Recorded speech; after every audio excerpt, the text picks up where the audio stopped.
Hi, it's Loren Lockman from the Tanglewood Wellness Center in Costa Rica. I've been asked to address the question this morning about how we would get our omega-3 fatty acids and B12 if we're living on a fruit-based diet. Where are we going to get these things from? You know, the nutrition world seems to believe we have to eat certain things to get these things, concentrated fats, animal products, etc. I'm thinking how to address these because they're two very different issues. They have this in common that most people believe you can't get them eating just fruit. Let's talk about the fatty acids. As I've already said once or twice, I think, since you've been here, Jesse, every living cell contains both fat and protein. Every single living cell. So, some days I get all my fat from watermelon and papayas. Many days, in fact. Maybe mangoes and pineapples. None of these things are things that people would think of as containing any significant amount of fat. But they all contain fat. And they all contain fatty acids, because that's what fat's made of, including the omega fatty acids. So why is it then that some people seem to only do okay if they're consuming something which gives them a concentrated source of the omega fatty acids? Anybody? Because the body's not very efficient, right? So in an ideal situation, in a clean system with an optimal diet, we could eat just watermelon and papaya and mangoes and whatever else, but some bananas, etc., and get everything we need. A lot of people, though, in fact, let's take a poll here. How many of you have, first of all, in order to qualify for this poll, you have to have spent, at least a couple of weeks eating only raw vegan. Okay, 2 or 3 weeks. If you did that, how many of you found yourself craving fats when you changed from a standard diet to a raw vegan diet? It's common. Look around. Okay, almost everyone who's done this is raising their hand. Why do you think that is? Why does this happen? Why do so many of you find that you went raw and you craved, were you craving nuts and seeds before? No. I never craved nuts and seeds when I was eating all the stuff I was eating. I changed to a raw vegan diet and all of a sudden I craved nuts and seeds. Why? Because, like most people, most of us were probably getting 30 to 40% of our calories from fat. And so our bodies become very inefficient. Okay? An inefficient body, how many of you ever saw the I Love Lucy where she's working on the chocolate assembly line, the little liqueur-filled chocolates? I guess we're getting old, huh? No one, they're like, who? What? What are you talking about? Okay, this is a sitcom from the 50s and 60s. And Lucille Ball was the star. And she's working on this assembly line where these little chocolates are coming. She's got to fill them with liqueur and then wrap them up or something. I saw this 40 years ago. But she winds up, she eats a couple, and they're filled with liqueur. She gets drunker and drunker, and she's doing a poor and poor job. And so she's only able to get a tiny fraction of them, of the ones going by. Most of them are not getting packaged the way they're supposed to. She's become very inefficient, okay? And so she's only grabbing every 10th one. Well, if you're consuming a lot of fat, your body may be only grabbing every 10th molecule of fat, every 10th gram of fat. But if that's what it's used to doing, and you start eating a physiologically appropriate amount of fat, and you're only grabbing every 10th one, you're only going to get 10% of what you need. So you may have to continue to eat a lot more. So in a lot of us, when we switch over, we have to eat a lot of fat initially because our bodies aren't very efficient. Now, over time, they become more efficient, especially because we're now eating more physiologically appropriate fats. That is to say, raw plant fats. The body can handle much better than the animal fats and the garbage the processed fats we've been eating.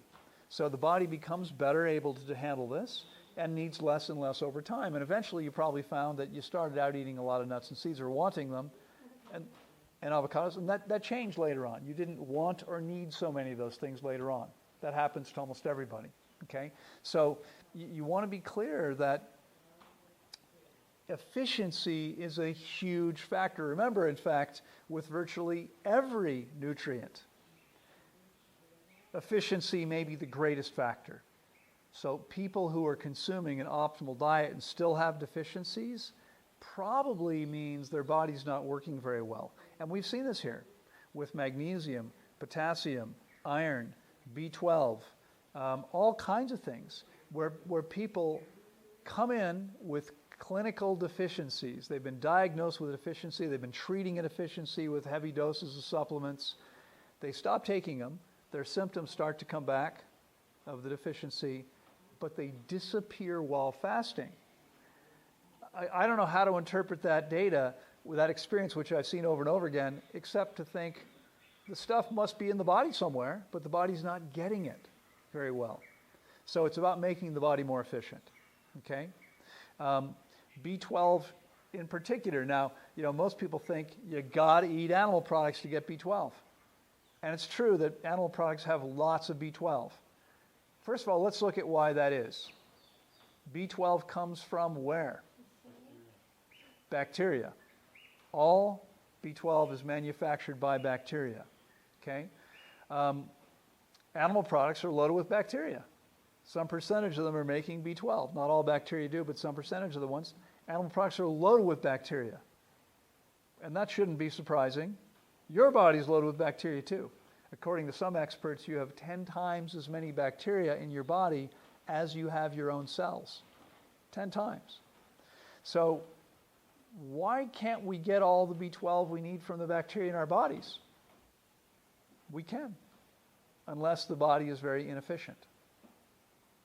The average person's body becomes inefficient, and it's not just inefficiency in the case of B12. In the case with everything, there's other things involved. There's cofactors. In order to be able to use B12, you have to have cofactors. In order to have the cofactors, you have to be able to digest protein efficiently. In order to digest protein efficiently, you have to be hydrated. I've shared this theory before. My theory, I believe that because the average person is so dehydrated, the protective mucous membrane in the stomach is probably significantly degraded. And because of the degradation, the body purposely dials down hydrochloric acid production. Why? Well, if your body was producing all the hydrochloric acid it might need to have, and you didn't have the stomach properly protected, you would digest your stomach, which may be why we have leaky gut syndrome, where particles get through the stomach because we've got holes. Maybe why people develop ulcers. Why we have all these issues. It's interesting because after Viagra and similar drugs, the number one selling drug in the world today, antacids. Many people after every meal take Rolaids, Tums, something else to reduce their stomach acid to feel better after their meal. The crazy thing is, most people don't have too much acid, they have way too little. And what I'm suggesting to you is this is not an accident. The body's creating this situation on purpose because if the acid content concentration was where it should be, you'd digest your own stomach if there wasn't a protective layer. But if the acid's not there, you're not going to digest proteins very well and you're not going to get the B12 you need. So the best way to get the B12 you need is to get your body clean the way you are right now. The bacteria in your body are making all the B12. On the folds of your tongue, you're making all the B12 you need every single day. In your gut, you're making many times more than that. Throughout your body, there's many times more B12 than we need, and we're also able to get it from fruits and vegetables. So you all don't have the same ability, perhaps. I mean, some of you don't live in a place where 12 months there you can pick things out of your own garden and eat them. But I do that every day. I've got tomatoes and berries and the things growing. I can just pick off the plant and eat. And they're covered with bacteria, some of which are making B12, and I'm getting B12 that way, okay? If you're buying organic produce wherever you live, my advice would be don't wash it. Take it home and eat it because it's going to have bacteria on it, and there'll be B12 there too. We should have no problem getting what we need, okay? If there's a problem, then chances are good something's not working as well as it needs to, or your diet, or your diet's not very good. But even with the diet with B12, with both these things, you should really have no trouble getting what you need if your body's working efficiently. In most cases, that's the issue. Okay, so getting these needs met on fruit should be no problem at all. Now, let me let me address the same question from a different direction for just a second. How many of you think or have come to believe or maybe suspect or are considering the